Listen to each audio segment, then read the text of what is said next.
All right, welcome to another episode of the Digital Recruiter Podcast. Been a while since I've recorded an episode, and I am super excited to have Kim Henderson with me today. She's the managing director of Cobalt Compass, a training firm for staffing or training company, excuse me, for staffing and recruiting firms. She's an awesome background. She's been director of sales, VP of sales, managed for enterprise accounts at KForce, at Hays. Those are two of the biggest names in recruiting. She's got tremendous experience, background, wisdom, knowledge. I'm excited to have her here. Kim, welcome. Hey, Clark, thanks for inviting me in. Great to be Of here. course. Ready to talk about all things staffing. I know I made you a little bit nervous with all the things that I wanted to talk to you about because I'm like, there's a lot here that you can teach the people and teach the recruiters. So we're just gonna try to knock them out one by All one. right. No, but We'll we'll take it bit by bit, right? Bit by exactly. If we're still recording Friday, oh well. No, I'm just kidding. Uh, bit. but we'll start with a little bit of background, and I know you've given us different platforms, but just for the digital recruiter listeners, why don't you kind of introduce us how you got into recruiting? Yeah. That is an interesting story. Right. I was actually a financial analyst right after I got out of school, working for the Transamerica Corporation, Yeah. and I got a call from a recruiter at KForce, and it was actually their internal recruiting. In all candor, I never really had heard of staffing, didn't really understand it, Yeah. didn't really get it, and actually came in and interviewed with a series of about 10 people, and it was all for the contract staffing side.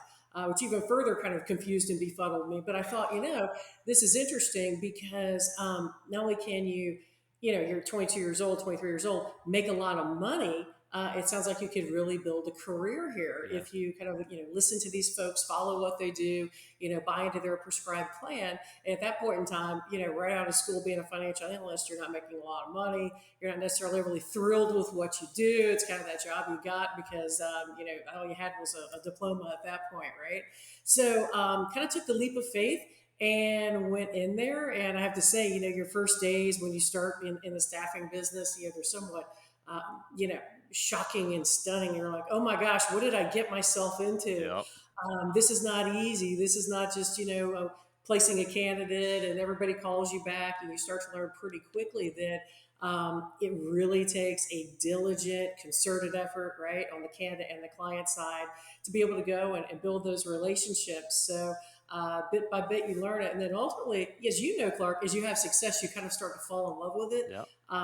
Then you start to, in all candor, make money. And then ultimately, a couple of years later, you realize, okay, in addition to the money, we really are helping people, right? We're helping people, achieve their career goals and aspirations, give them a livelihood, and then we're helping our clients achieve their business mission, right? They can't function without us or deliver their product or service to the public without us. So it ends up being kind of a win, and staffing gets in your blood, I think. Absolutely. So, Absolutely.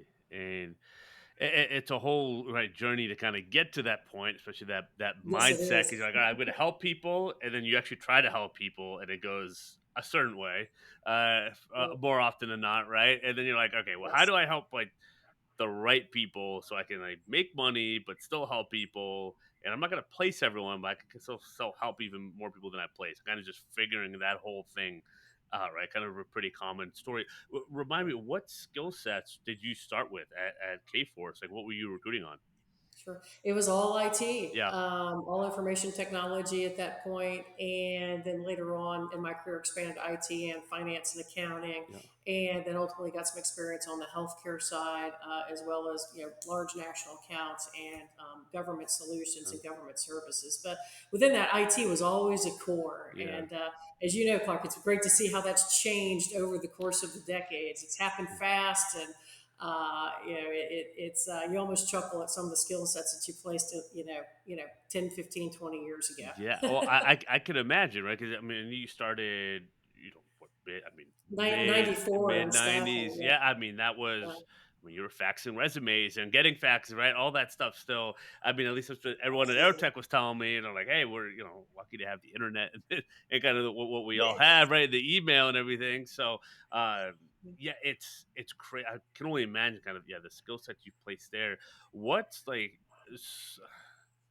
removing the internet, right? Or I guess like when that kind of came about, what did that immediately change? Did candidates, do you guys adapt right away? I gotta imagine there's some kind of like awkwardness trying to figure out, wait, who is using the internet, like who isn't. I'm sure, kind of like, a few years later, it was like with the phones, like I'm just like out of curiosity because I don't really like ask anyone to air tech this, but like how did that affect, or like how was that transition kind of going to the .com era, dealing with IT candidates especially? Yeah, It's great that you asked that question, because I mean, when in the mid 1990s, the market was, we'll call it just steady, mm, right? I mean, it was coming out of a recession of '91. Demand was steady. You're there, you're faxing your resumes, you're meeting with your clients, you're using your internal CRM to help you with all of that.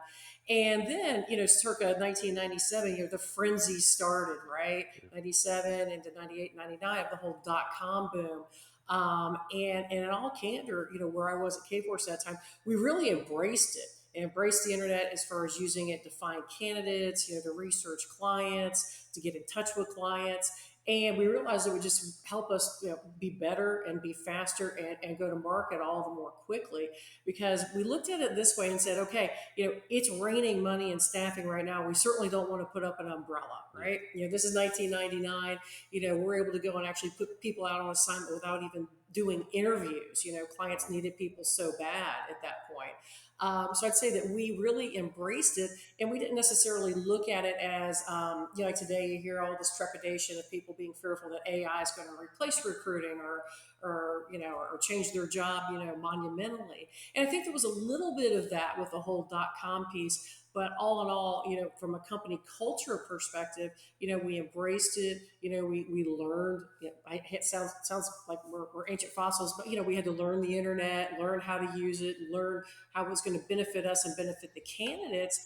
And then once we realized that the what's in it for us, the what's in it for the client, and the what was in it for the candidate, there was no turning back. Everybody was hooked on it. yeah, To a point where it's like we felt like we couldn't even do our job without having the internet. I yeah, mean, that's of course how we all feel today, but we quickly arrived at that point, in the late 1990s and early 2000s, that gosh, we have to have it to do our job. yeah. That's how we're sending resumes. That's how we learn about the client. That's how we find the candidates. So could have been a company culture thing, but we jumped on top of it and we said, hey, we got to make this work for us. And ultimately, it made our lives easier, and it made us where we can make placements a lot more quickly. I I love that because there's so much for all the people that are maybe worried about AI or talking about it, or it's going to replace a recruiter. I mean, this is 25 years ago. I mean, this is recent Yeah, history.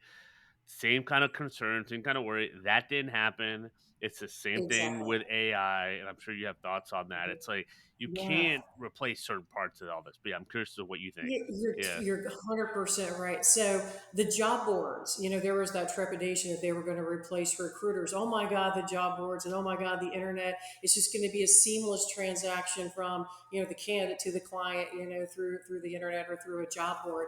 And what we found out is, you still need the human interaction, right, to go and build the relationships, work the deal, work the interviews, work it all through closure, meet with the clients, find the pain points, be able to craft solutions for them that are meaningful, right? That solve their problems.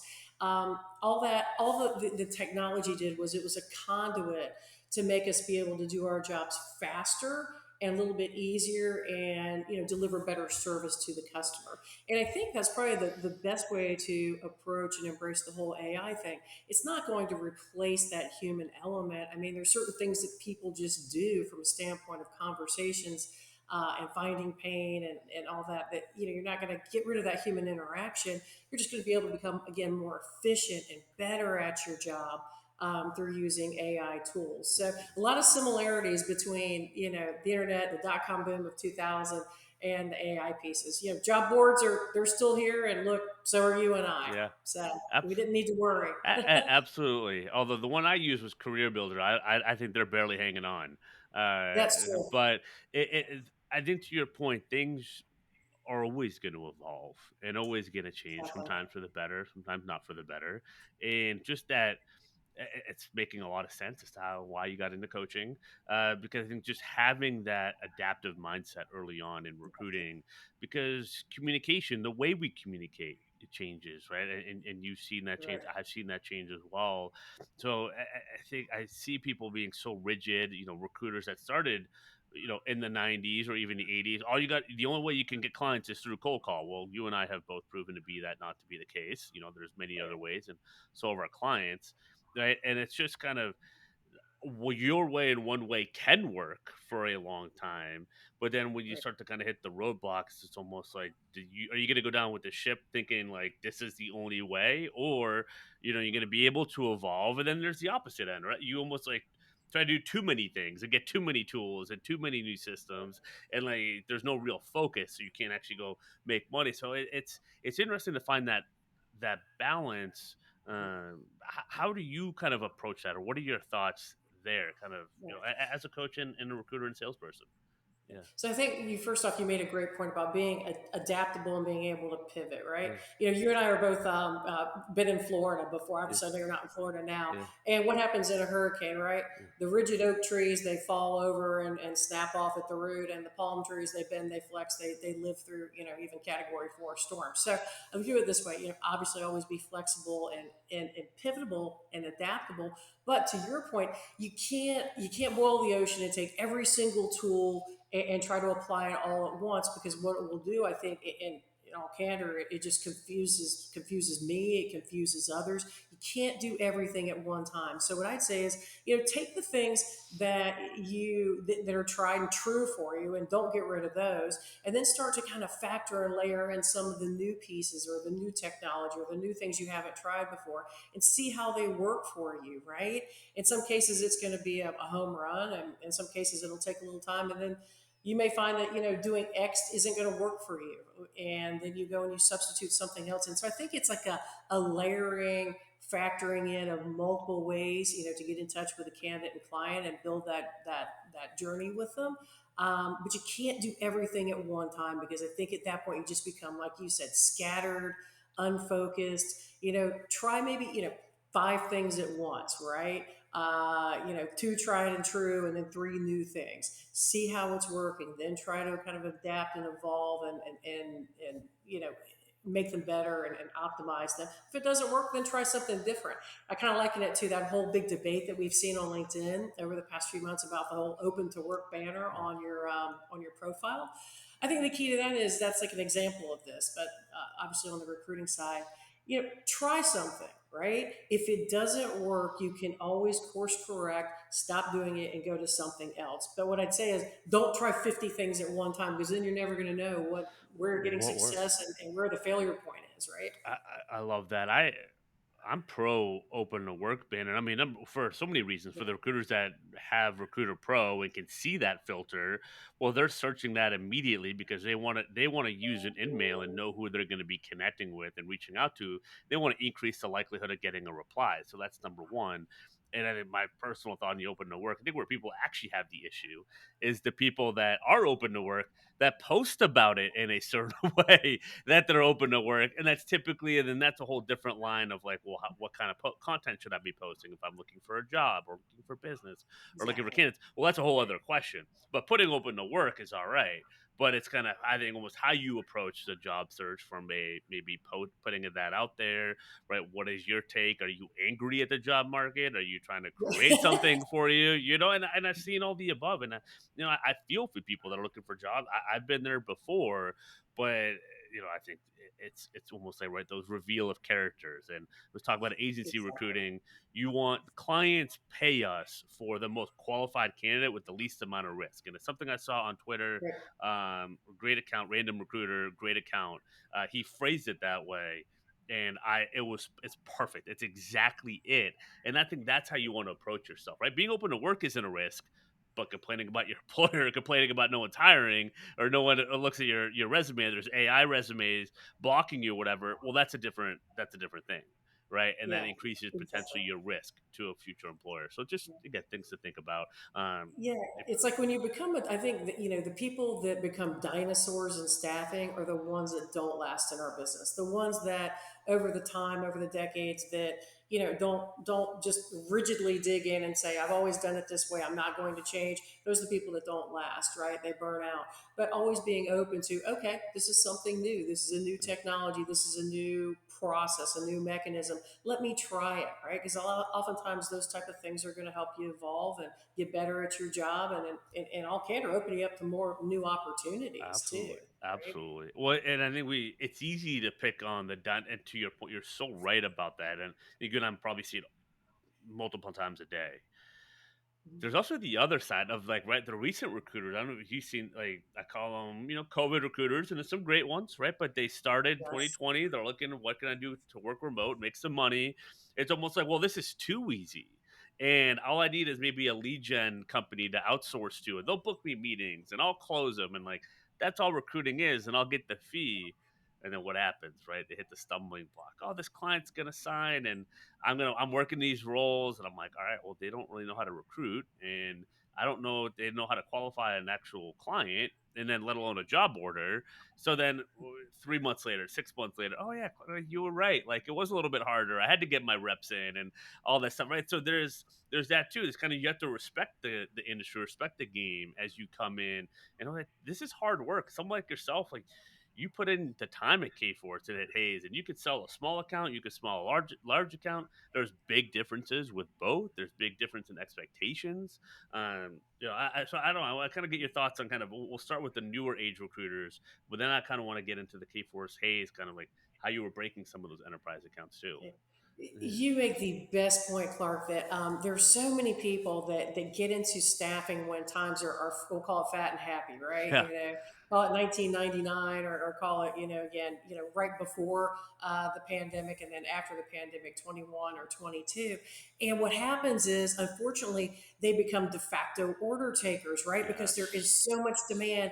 They don't necessarily, it's like shooting fish in a barrel. They don't necessarily have to learn, or didn't feel the need to learn, all the mechanics, right?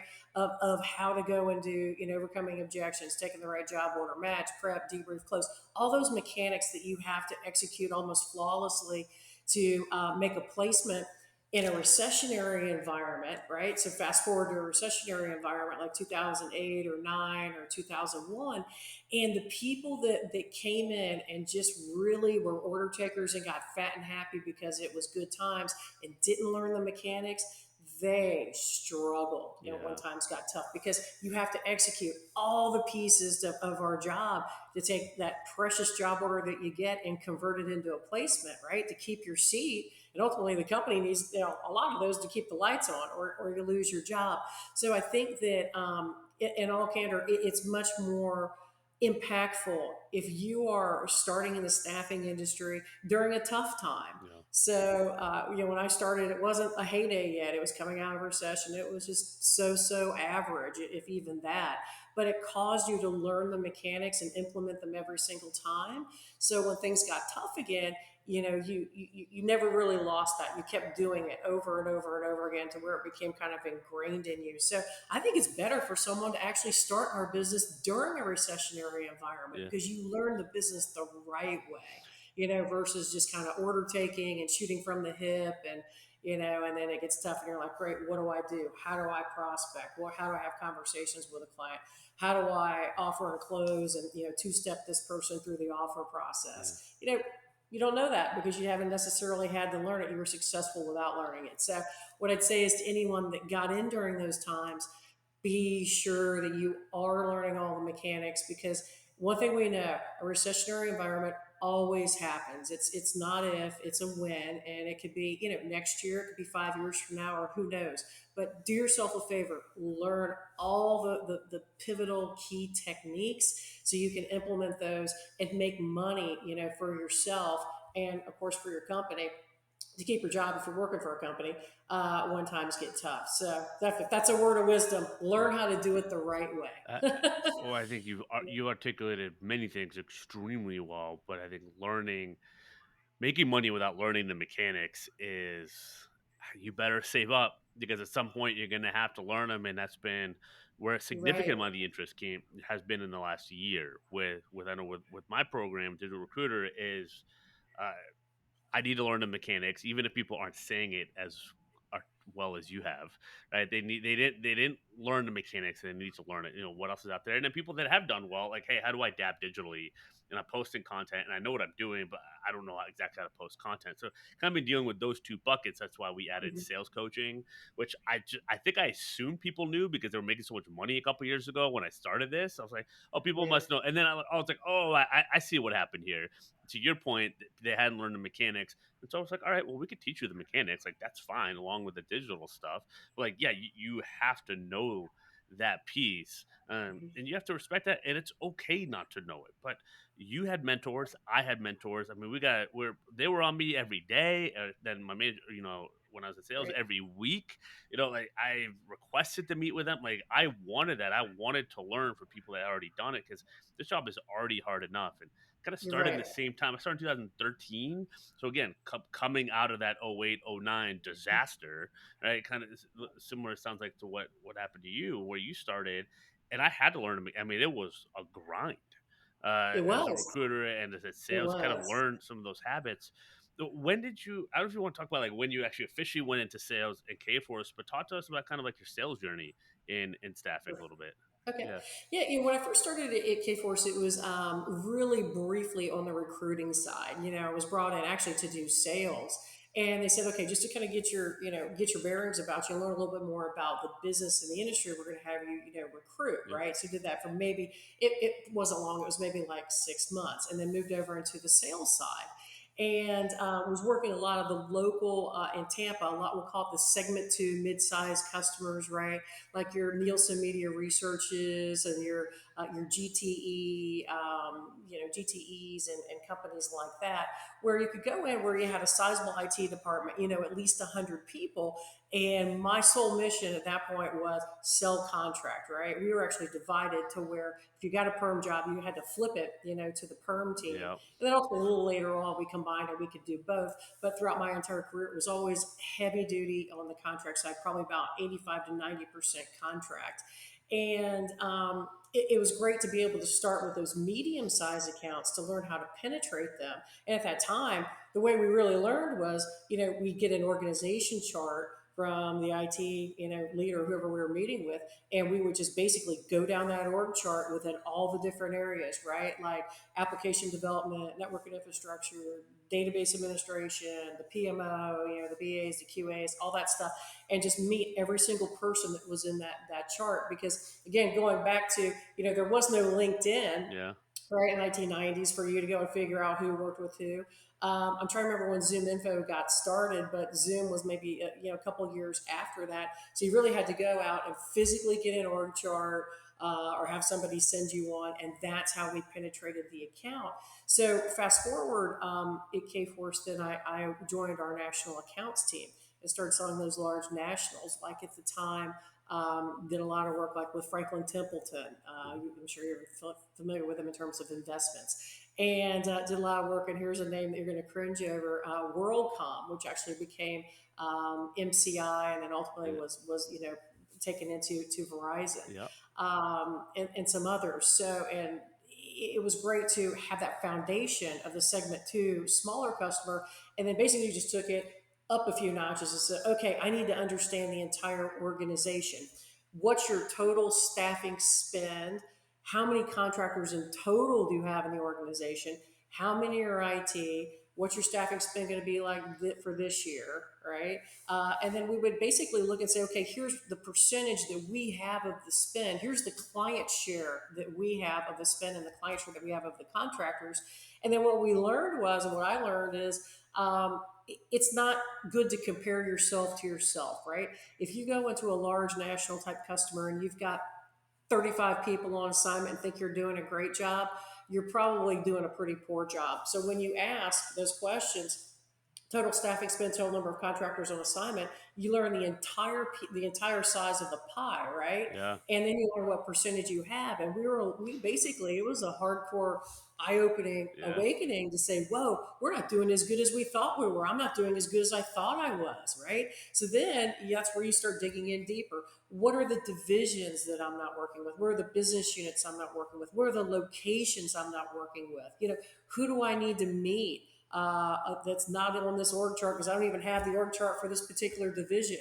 So it was good to have that baseline, I think, in working the mid-sized accounts and then moving up to those nationals. And then ultimately, we had a little bit of a shift in management there, and then I moved to managing and running the national accounts teams, and was a member of their exec team while doing that. And then we had our whole portfolio that was divided up into, healthcare national customers, financial service national customers, and financial services and banking, as well as telecommunications. So we kind of divided into industry verticals and had our large nationals that rolled up underneath that. And we were scorecarded on, bringing in additional revenue and increasing headcount in these accounts. And that mirrored really well with what procurement cared about. Procurement was running those large staffing programs. So when you would go and meet with procurement at Wells Fargo, the first thing they could tell you is, hey, here's your spend.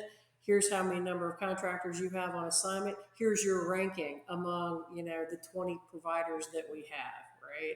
And I think one question that I learned early on, which really helped me, besides what's the total spend, what are the total number of contractors, what's the total number of perm spend, was who is your top supplier, right? And why? What are they doing? What makes them the top supplier? And what we found is, we didn't always start out as number one, right? It took us a while to kind of move up that chain, make needed, improvements in our, wherever it was, our delivery, or maybe we had back office problems that was, spilling over into the account. But again, asking that question and taking those quarterly reviews seriously. A lot of people on my team would somewhat, wince and groan and cringe, oh God, the quarterly scorecard. And I said, hey guys, look at it this way. Sometimes the scorecards are wrong. Believe it or not, they can make errors when they pull data out of their system. It's a good opportunity for us to sit down and have a face-to-face conversation with our client and determine where we're doing well and where we can improve. And also it identified opportunities that maybe we didn't even know about, right? We could be so tunnel vision thinking that we're just should be doing IT and account, and then all of a sudden we're like, oh wait, there's a whole F&A teams here that we didn't even think about doing. We haven't even been cross-selling. We need to cross-sell. So I looked at those quarterly reviews as really a huge opportunity to not only state your case if they were making mistakes in their statistics, right, and our numbers, but also have one-on-one conversations to determine how we could get better. And net, to move it all to the end, I think that the key is if you don't gain client share, Clark, in those type of those type of large accounts, when times do get tough and there is a recessionary environment, what's the first thing they do? First thing they do, they cut the list. And if you're not in the top 10, 15, 20, or whatever number they deem you should be in, you're gone. So that's why it's so important to gain the client share in those big accounts, because it makes you relevant and significant. And think of it this way, if you're relevant, you've got 100 people on assignment, it's too painful to get rid of you, right? Because Yeah. you're helping run their business. So I, it's kind of, I guess, probably a long answer to a short question. there's a lot of gold in that answer. There's a lot of things you mentioned that people. I already know some of the questions some of the listeners are going to have is number one, how do you even identify that they have contract staffing? Like, how do you do that before all the fancy tools and everything else nowadays? Like, how'd you know if they're going to be contract or going to be perm, or you didn't know, or how'd you go about that process? Because I know some of our listeners, they don't even know how to get started or like where to find out in that process. But Um, that's a great question. It all really stemmed from that initial client meeting, where you're saying you're looking at it. Of course, you want a job order, right? yeah, Again, that's how we keep our seats, how we make money. Look at it from a standpoint. Okay, I need to learn about the organization and not just be here thinking job order, job order, job order. yeah, So asking them really, help me understand the organization, right? How large is your team? How many of the folks that are on your IT team are permanent FTE employees versus contractors? Do you use contractors? Oh, how often? What situation leads to you using contractors? Is it part of your normal business model, or is it a one off type of thing, right? And then when you start to ask questions like that, it exposes whether they've used them before or not. And what I found anecdotally is, I don't have like data to prove this, but whenever you had, especially on the IT side or the finance and accounting side, if you could get a team of 100, say a department of 100 IT people, you had usually at least 10 to 15%, probably 15, maybe even 18% of those folks were contractors. So any sizable IT team was using contractors for the most part, and you just had to ask the questions. And sometimes you're right, Clark, you could get to someone who maybe didn't know all the answers, right? If you're at the line manager level, that's okay. I tend to ask a lot of the same questions over and over again. So then next thing you know, you meet a director. They may know a whole different set of information than the manager knew, or a VP. Again, just keep asking those questions. How many contractors do you have in your team? How many exist in the organization? Oh, how do you buy contract services? Is that managed through talent acquisition, procurement, HR, or you just get to go pick your contractors yourself in your own department? How do you buy? Why do you buy? What situations and problems typically lead to that, right? And then oftentimes, we of course were trained, if it was a perm role, flip it into a contract to hire. Yeah. Hey, while you're waiting to have this VP of tax or VP of treasury, you've been waiting now 5 months. How's that impacting your business? Oh, people are working late. People are wanting to quit. All this overtime.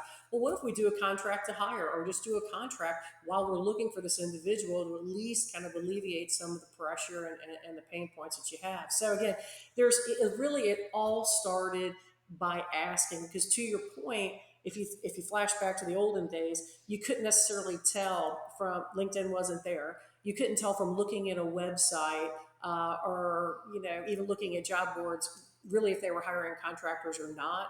You had to go and have the meeting and just start to ask the questions, and then lo and behold, you'd find that many companies were using contractors, and it was just a question of finding out how, when, and what process you needed to follow to get in to kind of get a piece of that. It's, I mean, the last like 10 minutes are just magic for anyone that's really trying to figure this out.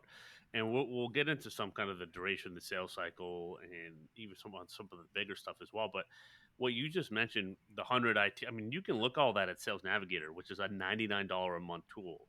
You can get an idea of the department size and all that of those. So like to what what Kim, what you're just saying is completely on a cheap tool. You could look that up. I mean, it could take you what, months before to find all that out. Now you can find. We could do a search right now. It would Exactly. take us 45 seconds to figure out. Yes. ID to part. Say the Microsoft, Amazon, or at all the companies that have 250 or that have 1,000 employees with an IT department. We could look that up in 2 seconds, right? In Baltimore, in Absolutely. Boston, Chicago, Columbus, right? Wherever, Tampa. Right. Um, that's the advantage. But so many people don't know the knowledge of what you're saying, which is like the open-ended questions, the things that I harp on all the time, whether you're on calls, whether you're automating stuff, whether you're sending manual messages, whatever it looks like, those open-ended questions are your key to success. And it's not just like you ask the question and you immediately get a bunch of roles, but it's just like it's a puzzle, right? You're putting the pieces to the puzzle together at these accounts that are Exactly. going to kind of feed you for potentially years and even through a recession at times. What? You make Yeah. a great. I'm sorry, Clark. I didn't mean Yeah. to interrupt you. That is a great point, and I'm so glad you said it because it made me think about this. One thing you find in a tough environment is, we all know, companies quit hiring. But what I found through the years is when you hit a tough environment, they're much more apt and likely to take on a contractor because the work's still got to get done. The lights have to stay on. You still have to manage, back office functions. People need paychecks. You got to keep the network and infrastructure going, and they feel like it's, they got to keep things running, but it's no commitment to them, right? They can bring a contractor in for 4 months, 6 months, 9 months, and if they don't hit numbers, they hit tough times, they start having revenue issues, they can say, hey, sorry, don't need your contract anymore, I'll have today be their last day, don't need them to show back up again on Monday. So that's the beauty of it, in terms of selling it to your clients. So many people don't even know how to sell it, and again, everything's what's in it for them, right? What's in it for the client, and that's one of the key things that's in it. Hey, it's such a scalable type of model. You can take them and use them as long as you need them, or you can dismiss them if you don't need them anymore, or if you really like them, you can convert them to permanent, Yeah. right? With that whole try before you buy thing, and determine if they're the right fit for the skills and right fit for the environment. So many benefits to the customer. To your point, like you were saying, it's asking the questions, the open-ended questions, and oftentimes they're very familiar with contract work because they're doing it. But if they're not, there's many ways to sell it, like what some of the things that we just talked Yeah. about here. Try before you buy. It's scalable. You can get rid of them if you don't need them. Yeah, and then then you have like the candidate side, and sometimes some candidates are contractor type candidates and some aren't, and you Yes. got to figure that out. It's the same on that piece because I know it's going to be the question. Some people, are, well, Yes. what about the candidate? I can't get a staff account on contract. You'd be surprised, right? I mean, there's a You're whole right. division. Aerotech bought one. They bought like Stephen James. That's Robert Half Yes. has billion, plus $1 billion company. Uh, Doing almost exactly that. I know they do decent amount of direct hire as well, but they have the whole staffing piece on finance and accounting roles, and a lot of people I don't think would know that or would think that. So it's there's a ton out there. I think is what we're trying to get at. Like there's a ton because Yes. I get it's been a terrible year. 2023 was terrible. This year, so it's like I I'm sorry. There's money out there to be You're made. absolutely Like there's money out there, and there's systems. There's people like yourself that you have what to do. But I think, and that's what I want to get to. You also know expectations, right? So when you were kind of knocking on a door, and you had a top 20 account that you maybe hadn't broken into, like what was your timeline expectation to like really break that account and to start really getting people in the door? I know on average because it's always different, but kind of I don't know if you will kind of walk us through that a little bit because that's something I see people struggle with is just managing their own expectations on when to actually break an account. Yeah, it take the larger the account, the longer it takes, Hmm. right?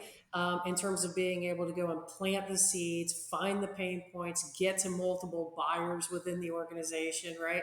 And the way I looked at it was, okay, it's a large account. I'm gonna actually at this point talk to anybody and everybody who could potentially be a buyer because one person will lead me to the next person, to the next, to the next, right? And at that point, you're trying to gather information. So again, I would start with all the buyers, right? Start with procurement, start with HR, start with a VP of IT, start with a line manager in IT.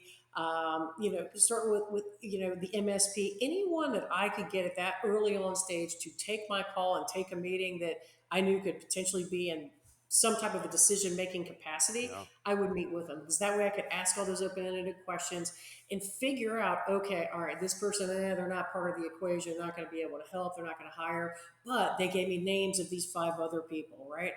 Let me go schedule meetings with them. And again, now using, of course, the tools like we have on LinkedIn, it makes that a lot easier to identify the resources. But again, it was basically just navigating through the organization. And I started top down and I started bottom up. I was kind of agnostic to both because I figured everyone can lead me in a direction of business, right? And if love someone that. completely just was not in a hiring capacity, you're grateful for the info and you thank them and you're polite and you kind of again you move on to the next thing. What also helped me, there again, we know, Clark, there's the calling, there's the emailing, there's the texting, there's the LinkedIn, DMs, there's client visits, there's all those things that we do. What really helped me move the needle in a lot of cases, like specifically, I'll call it in like government accounts where like HP Federal, Northrop Grumman, and General Dynamics, gaining those accounts, was I said, all right, you know, same issues, people not returning your call. What can I do to be smarter about this? Yeah, And so what I looked and found was there were a lot of professional organizations specific to, for instance, the DoD sector. And there are a lot of professional organizations, as we know, specific to finance and accounting and healthcare and IT. So net, I went and joined a couple of them and I started to get involved. And I get it, we all have day jobs, right? But they all had lunches once a month. I religiously went to those and met people. They would have an evening event, every other month. I would religiously go to those and meet people. And what it enabled me to do, Clark, is people that I would chase on the phone, for 6, 9 months, it would never call me back, enabled me to get in front of them, have a conversation, shake their hand, have an introduction, and say, hey, how about I give you a call and I come out to your office and learn a little bit more about your team and some of your challenges in identifying these IT security resources that have clearances and talk to you a little bit about how we've approached that in the past and how maybe we can provide some value there and help you out. And it was like gold. It was like the doors yeah, open and it really, really enabled me to um, open the doors much more quickly versus that, just beating your head through a wall, doing all that traditional stuff. So what I'd say is, to anyone trying to go and crack a larger account or even a mid-sized account, realizing it can take a long time, be smart about it, right? There's LinkedIn networking that we all do, right? The content, the DMs, the liking people's articles, commenting, all that stuff. But still, nothing can replace getting out of your chair and going out there and putting yourself in front of these people. And I get it; it's not always fun. It's not always easy. It can be a little unnerving, right? When you don't know these people and you're trying to make conversation with them. But what I found was the more I did it every month, the more it became second nature. Yeah. And then the more your attitude starts to shift where you're like, you know what, this is actually kind of fun. I'm starting to get to know these people. And then when the doors started opening to get business with them, they started to refer me to, their peers that work for other companies. So I started to get referral business. And in all honesty, that's actually how I was able to get into General Dynamics and Northrop Grumman. It stemmed from Armed Forces Communications Electronics Association, it's a mouthful, and the National Defense Industrial Association, just attending and belonging, to those professional associations. So I'd say don't ever discount those.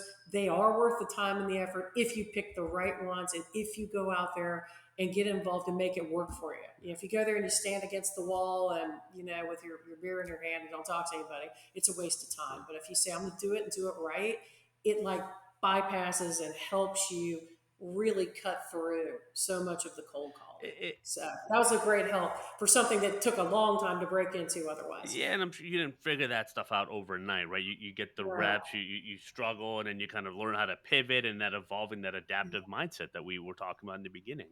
And it's just I love that you talked about all that because I mean it's the associations, and then let's speed up to 2024. You mentioned LinkedIn, but imagine connecting with all those people at the association, right? They're on LinkedIn and they're seeing your content 2 to 3 times a week. You're staying top of mind, and a lot of those Mhm. people typically don't have 5, 10, 15,000 connections like you and I do. But a lot of recruiters might. They might have like 200, 300. So you're going to be blowing up their feed. So again, make sure you have good content, right? But then you Yep. can start talking about stuff that's up at these associations and kind of topics and from your meetings and like kind of put all those pieces together. It's never been easier to number one, find out when these meetings are and then stay top of mind, right? Connect them. LinkedIn is almost the new Yes. business card. I mean, there's so many ways that you can work smart and hard and fast. I mean, it's nuts what you can do right now. It's just having a little patience. And I love what Yes. you said of you almost glossed it over. You're like you're agnostic whether it's top down, bottom up. And if someone's not a fit, if you meet with someone that's kind of a dud of a meeting, right? Yeah. It's almost like a maze, right? You hit the dead end, you're like, oh, okay, well, I got to go another way to get through this maze, Exactly. and Exactly. so many people, get a lead or the automation or content. Well, the meeting didn't go anywhere. I'm like, well, who else are you gonna meet with? And that, like, did you get another Exactly. name? Like, Talk to what somebody else did you else. do Right. exactly? And I'm like, that's this job. That is good sales. Like, that's it. Yeah.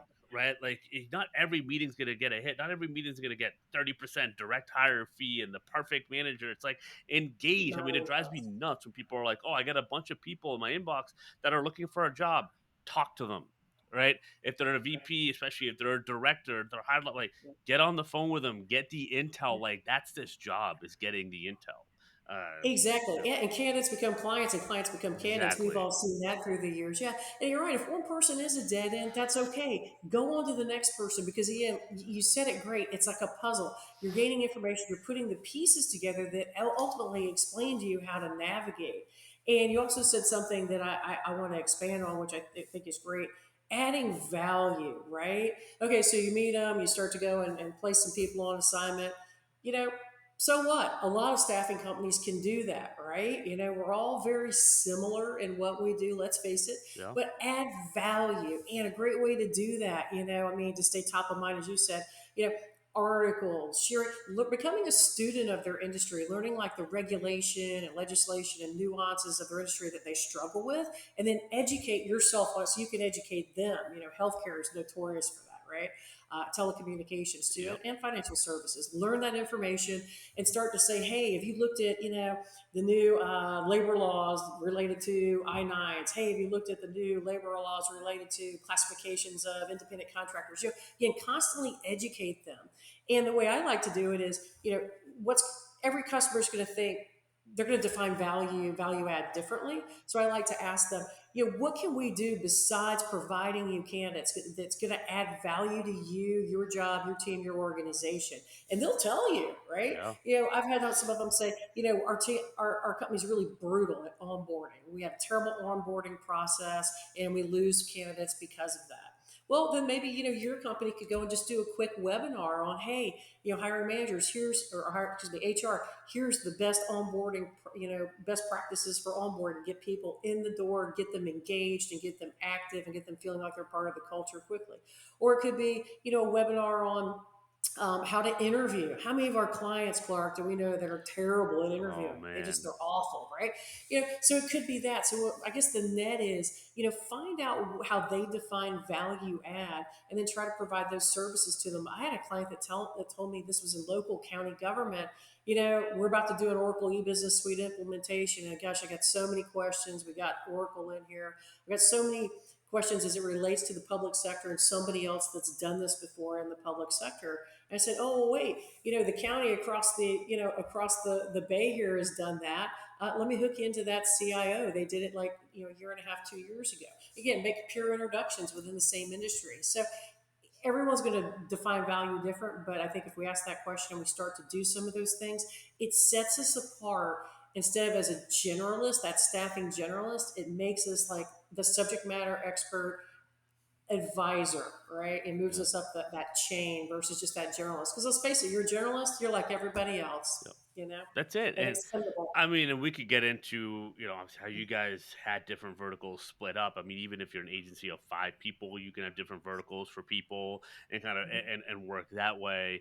I mean, the adding value as defined differently for everyone and just asking, never assuming, right? How you can Right. add value, but really asking and verifying. Or did you ever come across, or how did you ever deal with maybe people that didn't want to answer some of the questions, or were kind of maybe a little like frigid at first and kind of like I don't know, like was there ever what kind of you navigated that, or kind of how'd you kind of attack that when it comes up? You're right. It can happen, right? Yeah. You'll get someone that's kind of whoa, and they don't want to answer the questions. I think what I found is in cases, we're always going to get that one person that just truly, has a sour, surly, irascible disposition, Yeah. and and we're going to struggle with them no matter what. But what I found is what people were reticent to answer that was when they maybe didn't understand why I was asking. Yeah. So whenever I could sense, through the body language or through them verbally saying something that they didn't want to answer, and I would just say, hey, let me take a step back. Let me explain, why I'm asking that, or why that's important, or why that would be helpful to us being able to go and get this person out here on assignment more quickly. And I would kind of go through the why behind it, right? Like when you're trying to set up preset interview times when you take the job order. You may have a Yeah. customer pushing back, oh, what the heck, I'm not doing that. Basically, it's the what's in it for them. Hey, these candidates are going quickly. CPAs are not hanging from trees. If you're interested in them, I want to have the best likelihood of delivering them on assignment to you. And we do that through, a quick interview process, right? Then ultimately, if you look at them and determine, Mr. Client, that they're not head and shoulders above the rest, and you ultimately don't want to interview them, that's okay. We can cancel the interview, but let's carve out that time now so you don't potentially miss out on an opportunity of somebody that can come in and start doing XYZ quickly. So again, I try to explain the what's in it for them, and why I'm actually asking the question. And that usually helps because then you'll see the light bulb sometimes going, oh, okay, I get it. That's why you're asking. You're not just trying to be a jerk or a pushy Yeah. salesperson. I get it. But again, sometimes there are people that may just be, we'll call it just really, closed off. And, you can explain it. And if they still don't jump on board with it, then, I kind of move on, right? Yeah. Move on to the next thing. And it's going to happen, right? That's part of what we do, being able to read the personality styles and the body language and, you know, present the what's in it for them. But even if that doesn't work, then you kind of move on to a different topic and get them more comfortable with you, with the process. And maybe you can revisit it. Maybe you just went down that questioning a little too soon for that person's comfort, It, right? exactly. And sometimes over time they understand kind of why you asked and they get back to Yeah. you, or you follow up and they kind of think about it. And sometimes people just need a little bit of time, and sometimes they're just not the right person, right? And it's just And not going Clark, to don't be. you love it sometimes if they don't take your advice, like a preset interview time, and then lo and behold, they wait too long, and they interview the candidate's gone.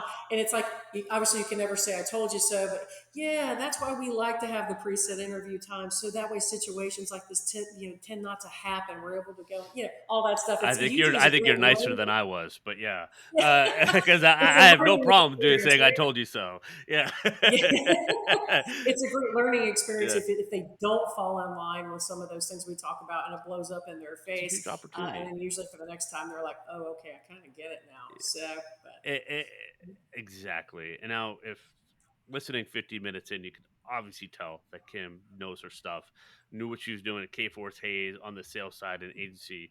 But I want to ask you, what got you into coaching? Why made the transition? I think you made around what 2018, 19 yes, in range, 19. right? 19. So what inspired that? And I guess talk to us a little bit about kind of building up, Cobalt Compass.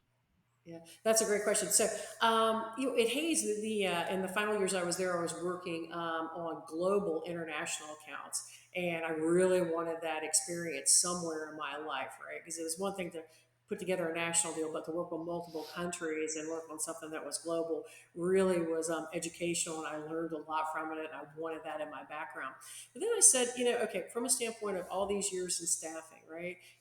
I've learned so much. I've learned, I've made mistakes along the way. I've learned the hard way on a few things like we all do, or some Hmm. things that, you look back and go, oh God, I wish I wouldn't have done it that way. I thought if I can take all this, knowledge, the good, the bad, and maybe a couple of the ugly points, and bundle it all up and put it into, kind of a course format, like a sales course format from the very word go. Like I kind of step through it. Like the very first thing we do when we walk into staffing, we pick up the phone and we make a business development call, Yeah. all the way through, to offer and close, and all the steps that are included in that, and then some of the other, add-on pieces like selling to MSPs and SOW and government. If I can take all that, put it together, and teach somebody the right way to do something, and give them techniques and tools and the mechanics to do their job all the easier, all the better, all the more quickly, and make money, then that's a huge win, right? If I can save somebody, time, disappointment, learning the hard way, save them from making the mistakes that maybe I made and others made along the way, then it's all the more, it's worth it. It's actually, it's actually warms my heart to kind of see it, right? To watch people, their eyes light up and they have an aha moment. Oh, wow, I haven't been doing that. Now I'm doing this. Here's the result I'm getting. So again, it's really just to try to take everything I learned and, teach the next group of folks that are out there, of maybe, again, some great ways to do the business and maybe some things to avoid, so they can get into this business, stay in it, and build out a successful career long term, and not leave the industry, right? Because Clark, you and I know that people that leave the industry are typically ones that aren't successful at it. And many of them weren't given the tools to be successful. Okay. So give them the tools, help them be able to build out a lifelong career and livelihood at it. Because I think what we do is very, very important. I mentioned that in the very beginning, not only for the candidates, but also for the clients, and honestly, the economy. Where would the economy be without us getting people to do Yeah. jobs? We'd be in the tank. So, from a macro and micro perspective, we do very important work. Yeah. So, Well, I mean, you're a wonderful advocate for the recruiting industry, obviously, coaching industry. You're right. It is so important that so many people aren't given the tools, and that's what I always yeah, tell people, my team, my clients is like, I'm here to give you the opportunity to be as successful as you want, right? But some people, they see it, they can do it, and they go in a different direction, and that's okay too, and all that. But they see it like, oh, that's what it's going to take, and this is how to do it. Yes, I want to yeah. do this, or I want to do something else, and like that's okay, right? It can be a revealer, Mhm. right? Coaching can kind of reveal where you're at, what you actually want to be doing. Um, Right. typically, when you see, I mean, if someone were to listen to you straight through, I know they would be really successful if they implemented everything. But what are some of the intangibles that you see kind of in your clients that, have the light bulb moments that, and they just make it happen? Like, what are they doing that's like key, I guess? Yeah. I think that's a good question. Like when I look at it through today's lens, right, of like clients and students that attend the classes, um, there are some that I'll call it, too cool for school, right? Yeah. I've done it this way. I've always done it this way. I'm going to continue to do it this way. It goes back to that whole dinosaur thing. And I'm not open to learning another way. And I'm not open to doing anything different, right? Those are the people that tend not to get too much out of it. And what I open every class with is, hey, there are multiple ways to be successful in staffing. You and I know there is not one way. There is no one way that you could say is the silver bullet. There's many different, tips, tools, techniques, mechanics, ways to do things. I'm just presenting ways that have been helpful and useful to me, people that I've worked with, people on my team, people that I've had that I've had to train from scratch, and then also through methodologies that I've learned like Sandler, Miller, Hyman, and basically saying, hey, we're not saying throw out everything you already know. Take what you know and listen to this and determine what can I do more of after listening to this training? What can I do less of? Yeah. How can I apply some of this to my desk tomorrow, right, to get more efficient or more effective? And then what are the takeaways that I got out of this training today that I'm immediately going to start doing and commit to doing, and then test myself every week to ensure that I'm still doing? So that's kind of what I challenge people with, right? I'm like saying, I'm not saying blow up what you already know. Take what you know, apply that, figure out how you can apply this to make yourself better, more efficient, or what you could stop doing that could be sabotaging yourself from moving up to that next level in terms of success. So So yeah, the ones that are closed minded that tend to not want to listen, that say, hey, I've been in this business for 35 years. Oh, I do all that. I do all that. I do all that. I look at this way, Clark, and I know you do as well. There's no way I could possibly ever know everything there is to know in staffing. I don't care who you are. There's no way to know everything. I am open, all the time to listen to other people, to watch podcasts, to watch webinars, to watch read articles, any informational session I can get my hand on. Because I look at it like I might learn something. Matter of fact, 9 times out of 10, I do learn something. And I'm like, wow, let me try to incorporate that. I can use that. My students can use that. So I'd say, again, always be open to learning. And some people are, some people aren't. And always be open to embracing, new tactics to do the job. And I don't care, again, if you're in the business 3 weeks, you're in the business, 38 years. Be open to it, right? And never stop learning and evolving. yeah, That to me is probably the biggest takeaway of our industry. amen. I mean, well said. I couldn't agree anymore. The I already do that answer is kind of like, okay, sure you do. One of those, and like, and you just you gotta get it. It's like what we deal with at times, right? And that's fine. So, let's wind this down. I'll ask this. I want to wind it down. What is kind of the takeaway we covered? Again, a couple topics. We didn't even get to half the topics that we talked about. That's okay. We can do it again. I guess what kind of takeaway that you kind of leave, agency recruiter, it's May 2024. What's kind of like the one big piece of advice? Obviously, you just gave a good summary on kind of being learning and open minded. But what's kind of like a big takeaway that you're seeing that you kind of want to give the listeners? Okay. I think one big takeaway, because it is 2024, is, you know, jobs are not necessarily falling from the sky like they did 2 years ago, right? I think that everyone now needs to take steps and take action to retain their client base and turn them loyal right now. And that's probably, we could spend an hour on that. But again, understanding, start collecting customer feedback, asking the questions, meeting with them person to person, or doing surveys. Where are we doing well? Where are we doing poorly? Where do we need to improve? Type of thing. Understanding if you are having turnover with your clients, why are you having it? Start to become more of that specialist that we talked about versus the generalist. Learn their industry, right? Start to collect your success stories and case studies when it comes to their industry, and be able to go and package that, and say, look, we're here to help you solve your problems. We're going to educate you in addition to give you candidates. Gaining that client share that you and I spent a lot of time on, Clark.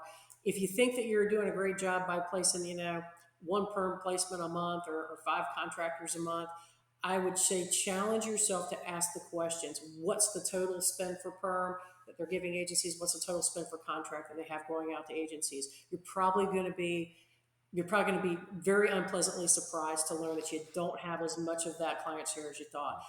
Expand the client share, too difficult to get rid of you if we do head into a recessionary environment.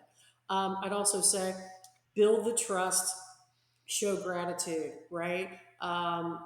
We got to sign up for what we can sign up for. Do what you say you're going to do. As a staffing company, don't bite off more than you can chew. We're notorious for that, and it ends up always biting us. Build the trust, build the consistency, map out that consistent experience through process, and show gratitude for their business. And then finally, again, as far as building this loyalty and retention, which I think is so important right now. Make sure you're finding their pain at all times and eliminating it, right? The more senior we get, Clark, we think, I'm guilty of it. You think we know their issue and we quickly jump to a conclusion and jump to a solution. Let them tell you in their own words that self discovery of pain, right? Their own journey of what's wrong in their team, their department, their business. And then that way, when we ask and we sit back and truly, truly listen and digest it, then we can put together a thoughtful response, right? And it's going to set you apart from so many other folks out there that are just, let me just cram features and benefits down your throat. That's not important until it's important to them, Oh, right? right. We've earned that right to do that. So again, 2024 retention, build loyalty, because penetrate those clients, because we good in any environment, but we may really need to do that next year if we hit a rough patch. Absolutely. It's such good wisdom. I mean, you're a wealth of knowledge and insight. I mean, this is a replay episode if I've ever heard one. And I know I'm biased, but it's true. I can't thank you enough for coming on, sharing all this absolute gold for digital recruiter listeners. It was really fun conversation. We could find you on LinkedIn again, Kim Henderson, right? Cobalt, That's true. Compass Solutions. Is it Yeah, .com? It's .com. cobaltcompass.solutions.com. Yeah, And then I'm definitely on LinkedIn, and all the contact information's there. Would love to talk to any of the listeners if they just have questions about things going on in staffing. And Clark, you've been tremendous. It was an honor and a pleasure to be able to spend some time with you today, thank you. and thoroughly enjoyed the conversation that we had. We Likewise. covered a lot of things, but it was great. And thanks for inviting me in. Of course. Appreciate it. We look forward to the next one, hopefully. Absolutely. There has to be part two. I got about 8 questions here I didn't ask you. So I think there has to be. Again, Kim's links will be on the episode page. So check that out. Make sure to connect with her on LinkedIn. Until next time, happy hunting, listeners.